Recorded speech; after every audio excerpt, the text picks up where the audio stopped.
Okay, hello everyone. Welcome back once again. I am Nicodemus Kane, here to read another psalm for you. Today we're going to do Psalm 73. Today is December the 21st of 2021. This is going to be an interesting day. I don't know what's going to come of it. We're going to find out though. Um, For those that don't know, if you live in America, the dictator in chief is going to address the people that have decided not to take their injections. I don't know what that means. Some people are thinking that we are going to have yet another hard lockdown. Whatever. Other people think some other things. We may talk about that later. Um, but let's get into the psalm before we do that. So this is Psalm 73. This is also the start of book 3 of the Psalms. Again, when we did book 2, I didn't really know that the Psalms were separated into different books, but this is book 3, Psalm 73. This is a psalm of Asaph. Truly God is good to Israel, even to such as are of clean hearts. But as for me, my feet were almost gone, my steps had well nigh slipped. For I was envious at the foolish, when I saw the prosperity of the wicked. For there are no bands in their death, but their strength is firm. They are not in trouble as other men, neither are they plagued like other men. Therefore pride compassed them about as a chain. Violence covereth them as a garment. Their eyes stand out with fatness. They have more than heart could wish. They are corrupt, and speak wickedly concerning oppression. They speak loftily. They set their mouths against the heavens, and their tongue walketh through the earth. Therefore his people return hither, and waters of a full cup are wrung out to them. And they say, how doth God know? And is there knowledge in the Most High? Behold, these are the ungodly, who prosper in the world, they increase in riches. Verily I have cleansed my heart in vain, and washed my hands in innocency. For all the day long have I been plagued and chastened every morning. If I say, I will speak thus, behold, I should offend against the generation of thy children. When I thought to know this, it was too painful for me. Until I went into the sanctuary of God, then understood I their end. Surely thou didst set them in slippery places. Thou castest them down into destruction. How are they brought into desolation, as in a moment? They are utterly consumed with terrors. As a dream when one awaketh, so, O Lord, when thou awakest, thou shalt despise their image. Thus my heart was grieved, and I was pricked in my reins. So foolish was I and ignorant, I was as a beast before thee. Nevertheless, I am continually with thee. Thou hast holden me by my right hand. Thou shalt guide me with thy counsel, and afterward receive me to glory. Whom have I in heaven but thee? And there is none upon earth that I desire beside thee. My flesh and my heart faileth, but God is the strength of my heart, and my portion forever. For lo, they that are far from thee shall perish. Thou hast destroyed all them that go whoring from thee. But it is good for me to draw near to God. I have put my trust in the Lord God, that I may declare all thy works. Amen. Let me take some water, because I can already feel that my throat is starting to get a little dry.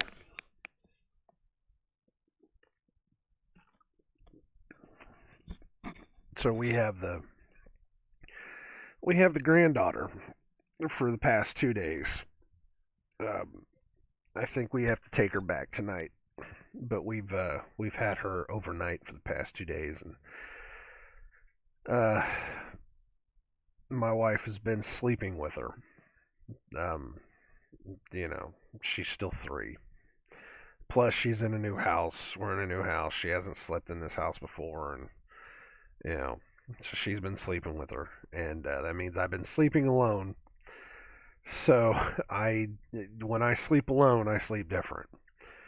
Uh, it's just one of those things. People usually, I've heard people talk about, whenever they're sleeping without their wife or without their spouse or whatever, they sleep a lot differently, and I do as well. I think I wind up rolling on my back and you know wide mouth snoring all night.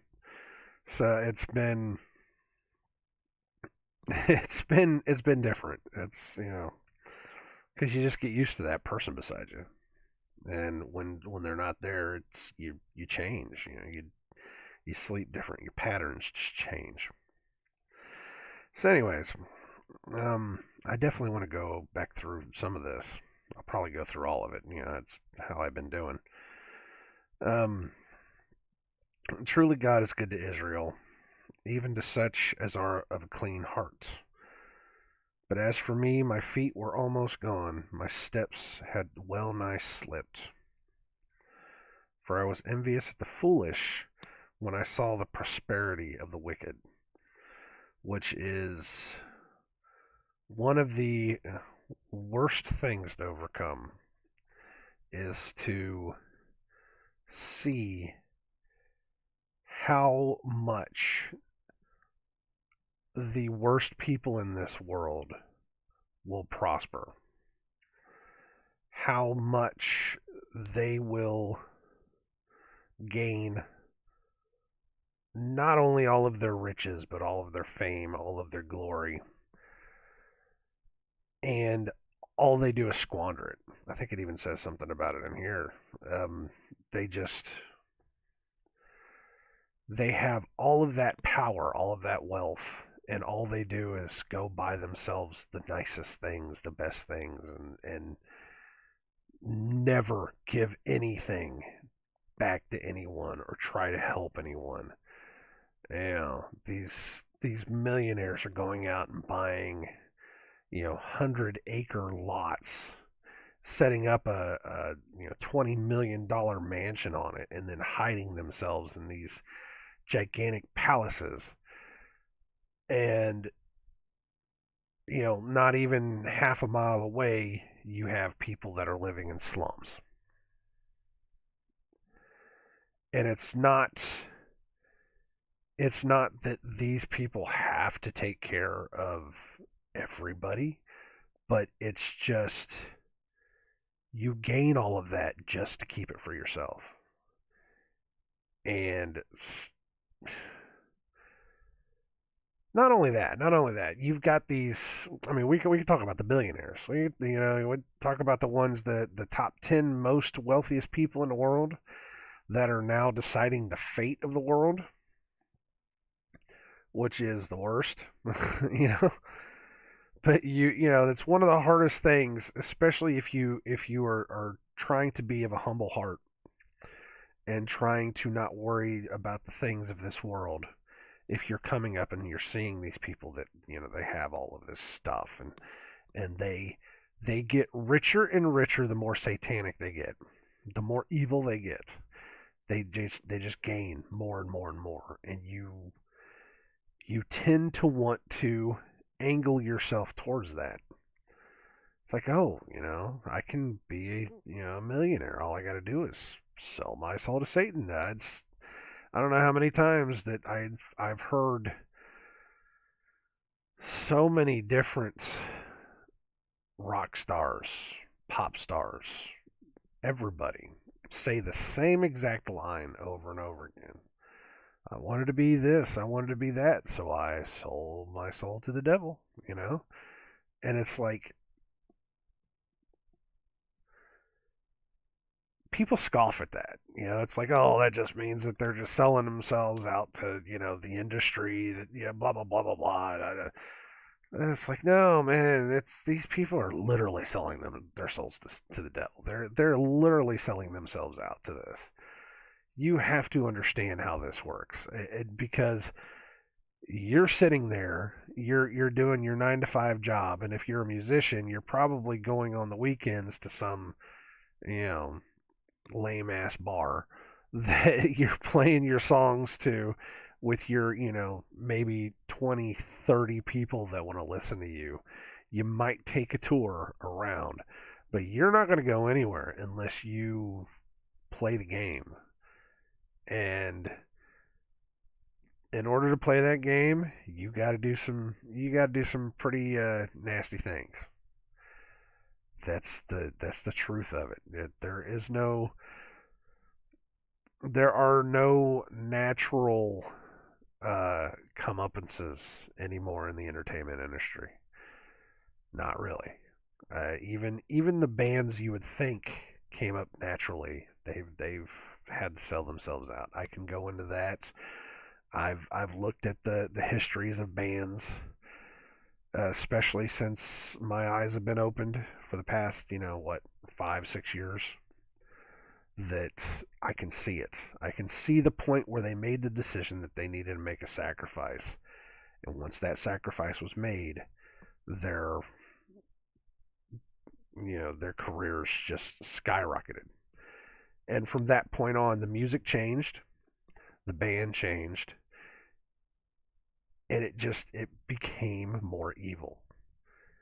And that's part of that is to see how much the wicked prosper in this world, because Satan is the prince of this world. He's the one that is able to say that, you know if you live by my rules in this world, I will give you whatever you want. It's the temptation of Christ, on the mountain with Satan. Is, if you just bow to me, I will give you everything you see.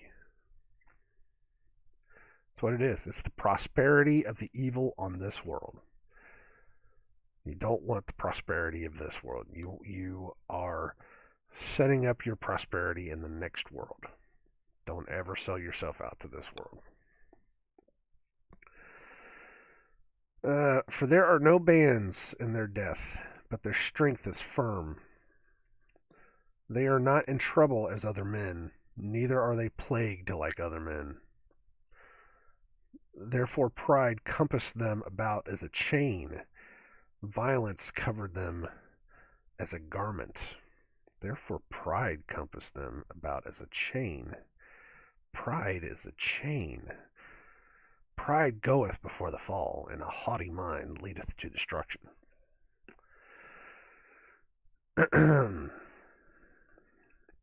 Which is bondage, too. Pride is bondage. Just like money. Money is bondage. This whole world is bondage. You do not be a part of this world, because this world is nothing but bondage. You try to find the Father. You try to find Christ, because the Christ is the truth, the light and the way, the life and the way. And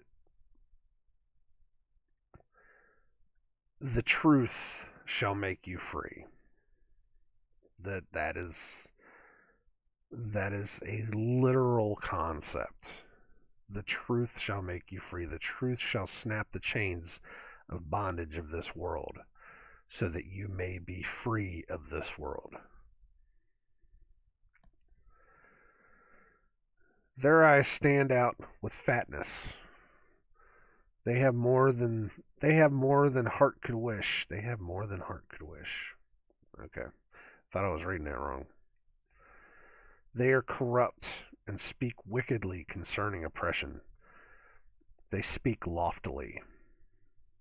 They are corrupt. They speak wickedly concerning oppression. They speak loftily. Wickedly concerning oppression.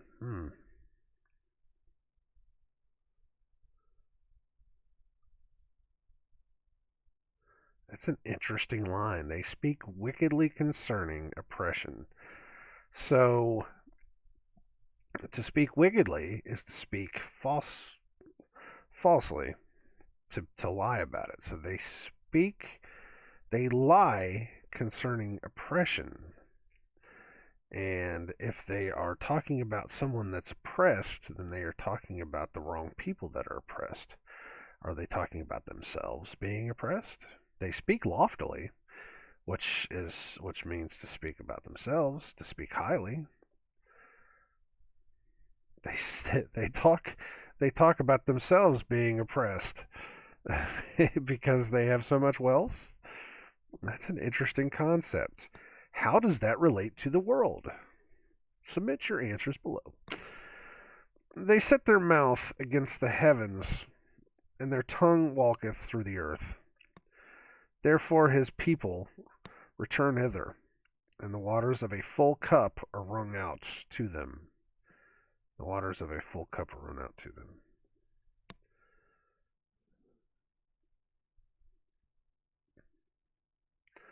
I want to look at something.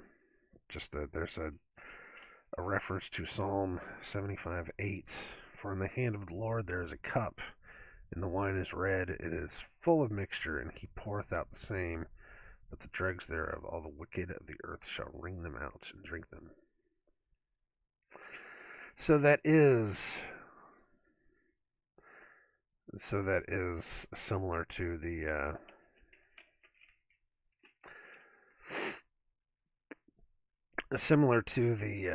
teachings that I've heard about the cup being full. When you talk about the cup running over, you talk about I don't really remember the exact teachings of what the cup being filled, what Christ was talking about with the cup being filled. It's been a while since I've been there. I do remember somebody said, I do not remember who it was, but I liked it. It made sense to me whenever I was coming up in my journey, was that your body is an empty cup. As you go through life, your cup is filled with the evils and nastiness of this world. Some of it's good, some of it's bad. But you have this miry, murky water by the end of it. It's all this nasty nonsense. When you are saved, when you are baptized in the water, the Father starts filling your cup up with nice, clean water. And it may be a slow process, it may be a quick process. But he fills that cup with clean water. And like how oil will float on the top of water, as he fills this cup up, all of that dark nastiness slowly starts running over. It starts leaving the cup until eventually you are so full of clean water and good water that you will run clear and perfect. And I have held on to that, and I have prayed that he will fill my cup up, that he will cleanse me, that he will pour my nonsense out, and that he will fill me again with something better. I have always liked that teaching. It's not totally biblical. There are references to the cups and the cups being filled up.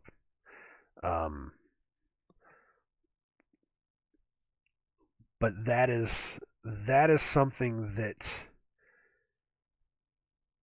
I have been able to understand, and I have been able to, put into my life as a way to understand how all of this works. Because you don't want to drink dirty, nasty water.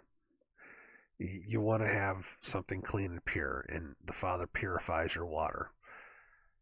He will he will push, like I said, he will push all of that nastiness out of you.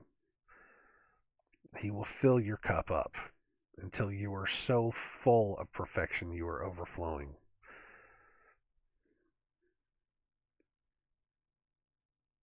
If that makes any sense. I know it does. I know it makes sense. There's better ways of saying it. And I wish I had those videos. I wish half of the videos I had when I was first coming into this, I wish I could find those again. Because I never saved any of those. I only saved the stuff after the fact whenever I started finding out that they were, banning just about everything off of YouTube. It wasn't until after that I started saving everything. So there was so much that, as I was coming up, I was just absorbing everything I heard. And then, it was just nothing. I was like, ugh. I'm sure it's still out there, but I just, trying to find it. Where was I at? And they say, how doth God know? And is there knowledge in the Most High? Behold, these are the ungodly who prosper in the world, they increase in riches. Again, the worst people are always have the most stuff. Not so much that it's, you see somebody that has just a massive amount of crap. It's the people that gain the most out of this world by being the worst, and they do nothing with it but, set themselves up to be, higher than everybody else. Verily, I've cleansed my heart in vain and washed my hands in innocency. For all the day long have I been plagued and chastened every morning. If I say, I will speak thus, behold, I should offend against the generation of thy children. When I thought to know this, it was too painful for me. Until I went into the sanctuary of God, then understood I their end. Because the Father tells you what he's going to do with these people at the end of this. Surely thou didst set them in slippery places. Thou castest them down into destruction. How are they brought into desolation, as in a moment? They are utterly consumed with terrors. As a dream when one awaketh, so, O Lord, when thou awakest, thou shalt despise their image. Thus my heart was grieved, and I was pricked in my reins. So foolish was I, and ignorant. I was as a beast before thee. Nevertheless, I am continually with thee. Thou hast holden me by my right hand. Thou shalt guide me with thy counsel, and afterward receive me to glory. Whom have I in heaven but thee? And there is none upon earth that I desire beside thee. My flesh and my heart faileth, but God is the strength of my heart and my portion forever. For lo, they that are far from thee shall perish. Thou hast destroyed all them that go a whoring from thee. But it is good for me to draw near to God. I have put my trust in the Lord God, that I may declare all thy works. Again, amen. Pretty much speaks for itself.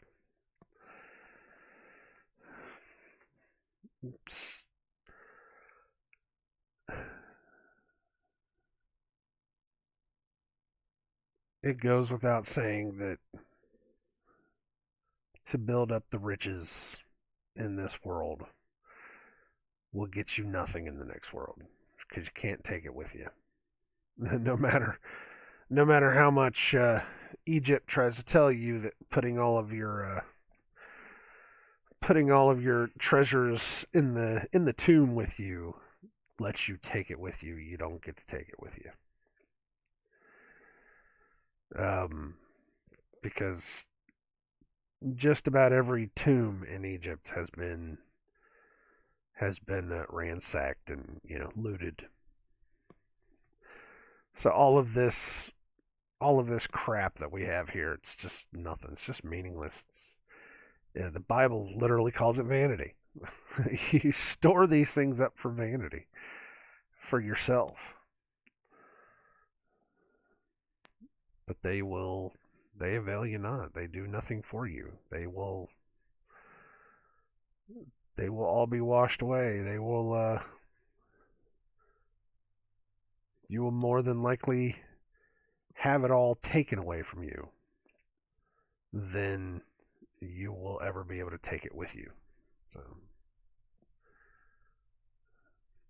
that's why I've fallen out of love with a lot of the things that I have. I still have a lot of things. I've said that before,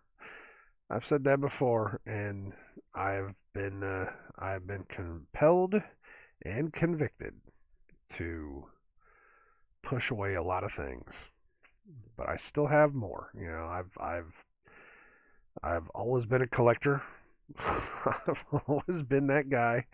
I tell the truth. I've always been a collector. I've always had things, and I've always surrounded myself with all of these things. But I understand now that it's all just meaningless garbage. And I have pushed a lot of it away, and I am still pushing a lot of it away. There's always more that I could get rid of.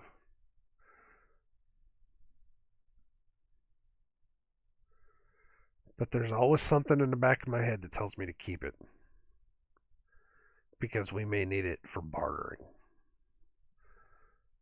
Is that the Father telling me something? I don't know. I don't know. I haven't asked lately what I should be doing with all of this stuff. I haven't asked lately. I've just kind of, we've been so worried with moving and doing everything else, and I asked a while back, what do you need me to do here? Do you need me to take it and sell it all off and give it to the poor the the one man that came to Christ? Do you need me to do that? What is it exactly you need me to do? And I was told there are things I need to just trash. I need to take and burn. I need to throw it away. Get rid of it. And a lot of that stuff I did. But then it came back around to, okay, what about this other stuff? And I have not been compelled to do that. I've been compelled to curb buying anything else, which I have. Believe me, I have. It's a hard habit to break too. Those addictions. Buying things is an addiction. You get into that. It's like it gives you a safety net. It's weird, but it's an addiction. It's just like everything else in this world. It's just made to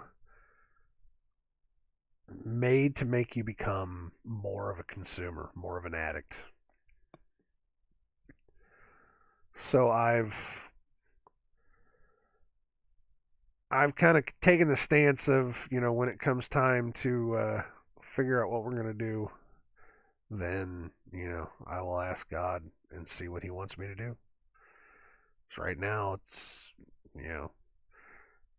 it just, the message I keep getting over and over is that just to hold on to it. You may need it. So we'll see where it goes. The message has also always been, when it comes time, you need to abandon it all and walk away. So I have been separating myself away from my toys, my collection. The past 40 years, 44 years of my life that I have built up, I have learned to just think of it as, stuff.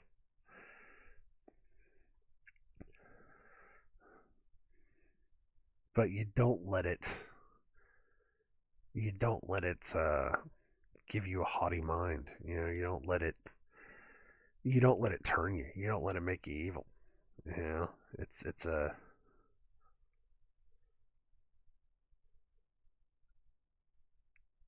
it's an understanding that you may own these things, but they do not own you. Because a lot of people like to say that the things that you own will eventually own you. It's true to a point. I understood that at one point, but now it's like, no, no, the things you own can always be sold. You can always change. Your life can always change. It's the people that can't let go. That's where it starts getting you. The people that can't let go, the people that keep their life, that keep their things, that the that want to constantly brag about it.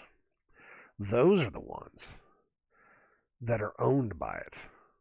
And those are the ones that, again, it's the guys that have the $1 million mansions that, it's like the MTV Cribs. It's like you're just showing off your, $1 million house. It's like, I don't care. Who really cares about us? I mean, I know people do, but who really cares about some guy's house? I don't I don't care that much, I don't want to see your, $600 refrigerator. So what? I think the only one I saw that was any cool, I think was a Sebastian Bach, and his wasn't really a mansion. His was just kind of a house, but he had a whole room with these kind of fold out drawers of comic books. I was like, wow, that's pretty neat.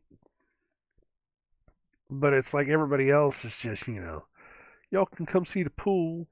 Y'all can come see the bedroom. This is where all the magic happens. Stuff like that. And it's like, come on, man.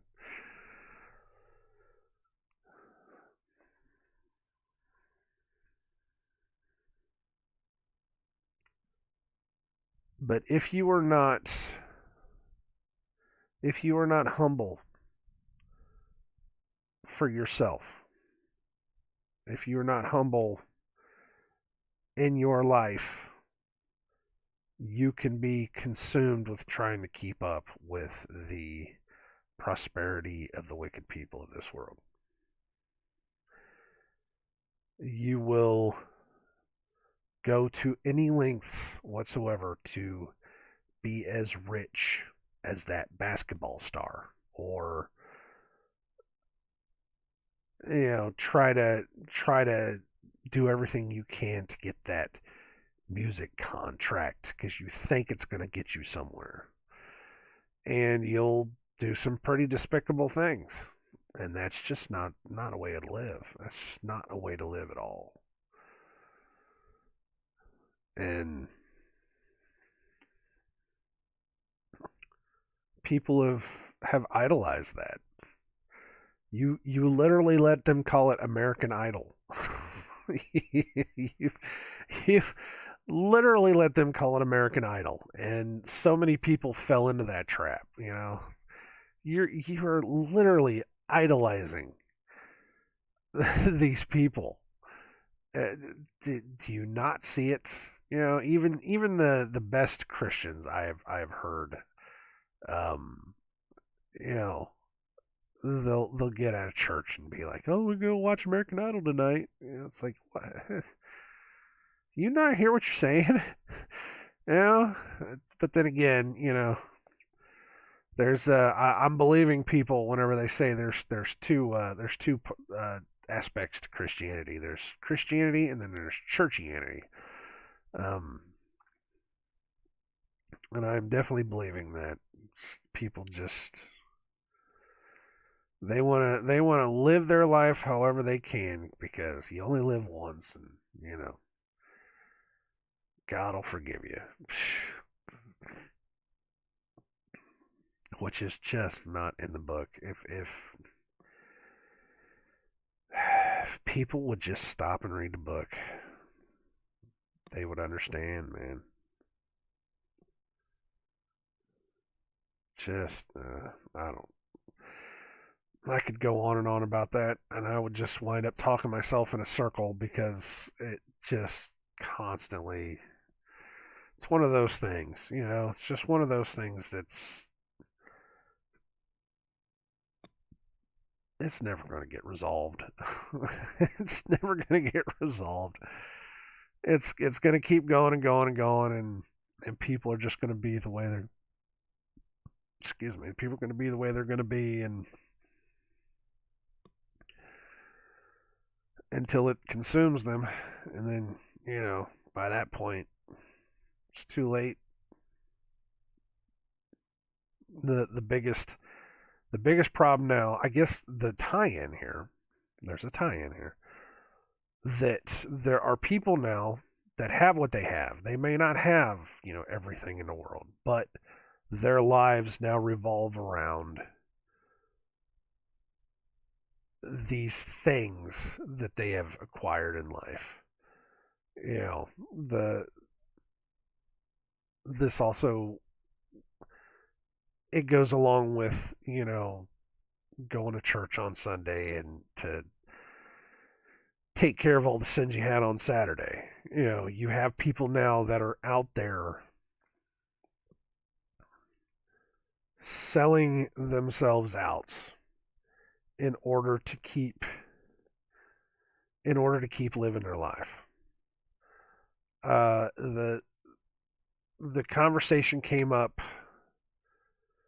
this past Saturday, as a matter of fact, at the house, that the people enjoy living in their unrighteousness so much that they are willing to do this, that they're willing to sell themselves out, that they're willing to take whatever the masses tell them to take. They're willing to do whatever the masses do in order to keep living their unrighteous lie. And they're willing to give up everything. They're willing to give up their freedom. They're willing to give up other people's freedoms so that they can keep living a lie. That's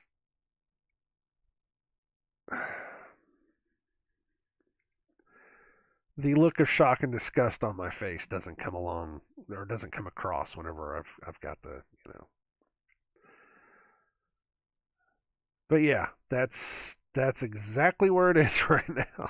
Just people just it's just sad, man. It's just absolutely sad. Just people just don't care. And unrighteousness will abound. It will get worse. Lawlessness will get worse. It will get worse before it gets better. That's something that the people need to understand now, is that this will not get better. It's going to get worse. But something else that was said on Saturday at another flat Earth meetup that we've had in Indianapolis, is that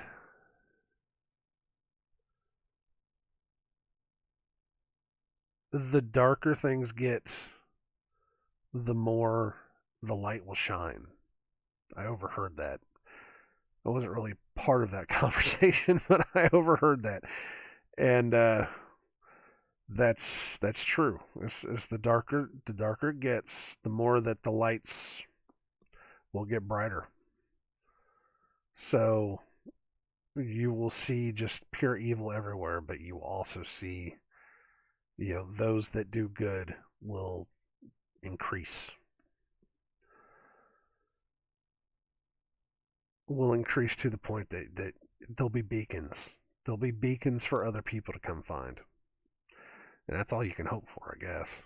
is that you can be a beacon to those that are going to be lost in this world because they're going to get lost. This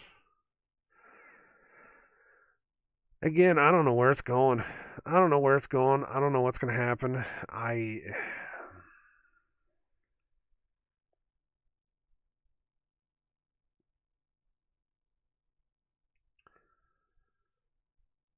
It's hard not to be a little worried. We're not supposed to be scared. We're not supposed to live in fear. And I'm not so much living in fear of what is going to come for my own personal life. But I do have worry about my family. I worry about my stepdaughter. I worry about my granddaughter. I worry about the new baby that we got coming. There's stepdaughter's pregnant again. I worry about that. I worry about where the future of this is going. I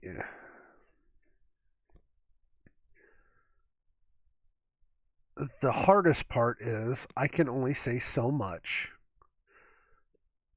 to them to get them to understand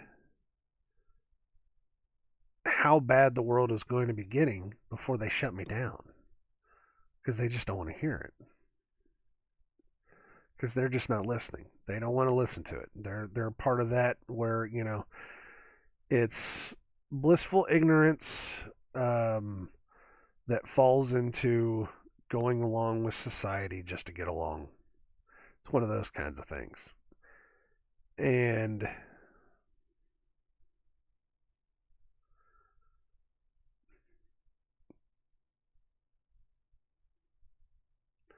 that's the stuff I kind of worry about because those are the kind of people that this world is going to eat up. And you just you just wish they'd just stop and listen to you, you just wish they'd stop and listen and just hear you out. But they won't. They don't want to listen. They want to live their lives however they can. So,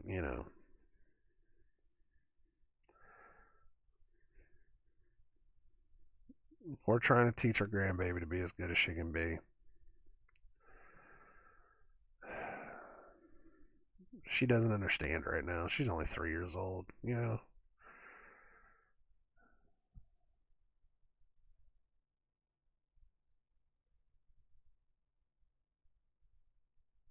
But that we're at this point now where I don't know what's going to be left. What's going to be left? What's going to be left for us to be able to pass on? Is there anything going to be left for us to be able to pass on? I don't know. I don't know. You start making your decisions now,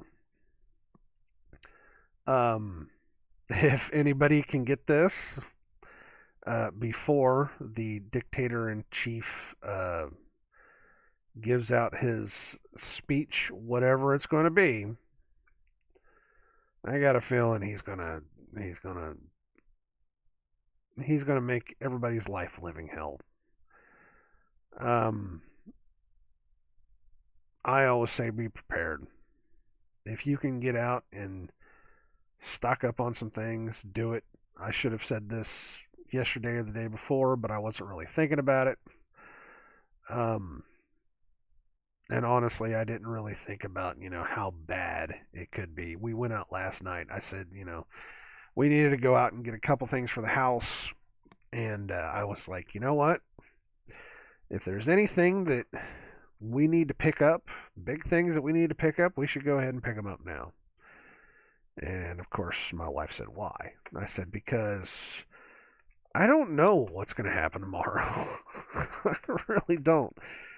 It could be another hard lockdown. You never know. It could be that, they're going to start forcing everybody to do, IDs in every store. I don't know.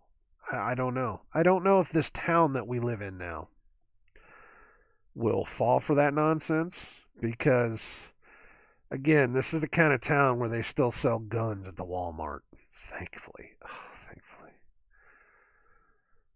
Um, I would rather live out here with the gun-toting rednecks than the idiots in the city any day of the week. I'm sorry. These are good people out here.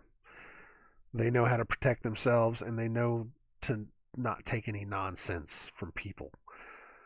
The the masked, injected, um, majority of the world do not exist in this city, and that's one of the reasons why I said I want to move out here because these people are they're not gonna take the crap. So I've said it before. If you can get out of the city, get out of the city. But definitely, if you can go stock up on some things that you couldn't find whenever the first lockdowns came through, toilet paper and water. Water was a big one. Um, Meat. Uh, Sometimes some vegetables. We bought some frozen vegetables this time. $30 worth of frozen vegetables and fruit. I was like, wow, okay. Uh, Milk was one of them that I couldn't find. Dry goods, cereal. We have stuff at the house, but I always say we just a little bit more, just a little bit more. It never hurt. Um, just anything that that you couldn't find the first time. I feel a sneeze coming on. This is gonna happen. I want to blow my nose now before it comes. So hold on 1 second.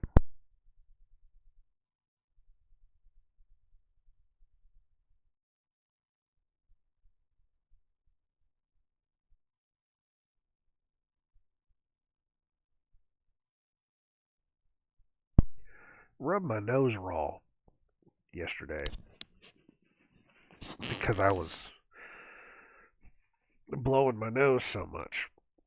I had a sneezing fit. I've kicked up some dust somewhere. Something. Of course, then again, I can't get out of the house as much as I used to, so it's like constant dust everywhere. But the little things, things that you could not find 2 years ago, those are the things you should probably start stocking up on. And actually, I've been saying that pretty much for 2 years now.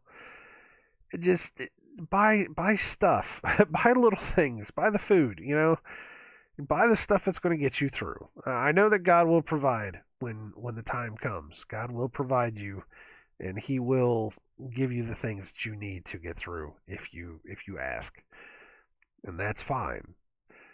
It's always good to be prepared, though, to have a little bit, sitting around. Just buy a little bit more. I said at the very beginning, right before, I think it was in February. It was one of the last. I think it was the last big team meetings that we had in the office. Uh, right before, right before it ended, they usually do it. Does anybody have any comments or questions? And I spoke up and I said, everybody knows about this COVID thing that's going through. I didn't tell them that it was a lie because at the time I didn't know. But I said, everybody's doing this thing and everybody's seen the people freaking out about the toilet paper because they were freaking out about the toilet paper. And I said, it wouldn't hurt to start picking up some little things here and there. Just buy a little bit extra. Don't hoard everything for yourself. Don't leave some for the person behind you. But if you usually buy, 2 cans of corn every week, or if you buy one package of hamburger every week, or if whatever you buy a little bit extra. Just a little bit extra, week after week after week. That builds up after a while, and it will help you get through. And of course, I was laughed at. I was laughed at. Believe it or not, people in the sides, in the corners of the rooms were laughing at me. People in the back of the room were laughing at me. So if you don't take the warnings, what are you going to do? Of course, then again, when it all happened, everybody was told not to go stock up. The people that are prepping for the worst are hoarding. That's what everybody was told. Don't be like that. Don't be like the people that are hoarding all the food because, you're not leaving anybody for anybody else. It's like, no, that's not how it works. It was not the hoarders' problem, or it was not the hoarders' fault that we ran out of food on the shelves. That was your government that did that. That wasn't the hoarders. That was the government. The toilet paper, on the other hand, that might have been the hoarders' fault because there were people that were out there that were buying these things by the boxes, by the cases. They were making like thrones and stuff out of the cases. Those people have issues. Okay, I get that, but no, you're not running out of Doritos because the hoarders are buying all the Doritos. That's not how that works. It is better to have it and not need it than to need it and not have it. It's always good to have a little bit extra. That is sound advice. It's the best advice I've got, really. It's getting about that time. I don't have much else. I can feel myself kind of dragging out, so thank you guys for coming around, listening to an old man ramble. I'm starting to sound like Vern Coleman on that one. Listening to an old guy ramble. And I don't mean to steal his thunder. I just, I say that because I'm an old man and I just sit here and babble on about, nonsense. But yeah, man, if you get a chance, just go out and buy a little bit extra. I'm sure that over the next whatever happens, I'm sure that you're going to be able to get out into the stores, just buy a little bit extra, just a little bit. We actually had so much extra that we said if the people across where we used to live, if the people across the street needed food, we would be more than happy to give them food. That's how much we had stocked up because we said, we're the people across the street, they're not gonna understand what's happening, so we're gonna probably have to feed them too. But yeah, we have enough. We have enough to get us through. We have we have enough to feed at least 4 or 5 people, just because we have 4 or 5 people we may have to have in the house. It's me and my wife and our stepdaughter and her boyfriend and our granddaughter. That's 5 people. Now we have 6 on with one on the way. So but just buy just a little bit more. Just that's all you need to do. You don't have to hoard it. You don't have to go out there and buy 50 cans of soup. Just if you normally buy one or two, just buy a third one. Just just a little bit more and just let it stack. Just find a dry place in your house, a closet or something. Buy one of those little. We have one of those little blue totes, one of those big blue totes. Actually, you know what it is, and it is stock full of dry goods, and we have cans of vegetables on top of it. We have we always have cans of vegetables stocked up somewhere. We have chips and crackers and anything, and I am trying to prepare her preparing myself to ration things out. So, just being prepared doesn't hurt. Being prepared doesn't hurt at all. All right, so I am going to log myself into work and get this day going. You guys take care. God bless everybody. Stay safe above all things. Take care above all things. Do not live in fear of what's coming, but at the same time, prepare yourself. Full armor of God, a little bit extra food. Do not let them tell you what to do.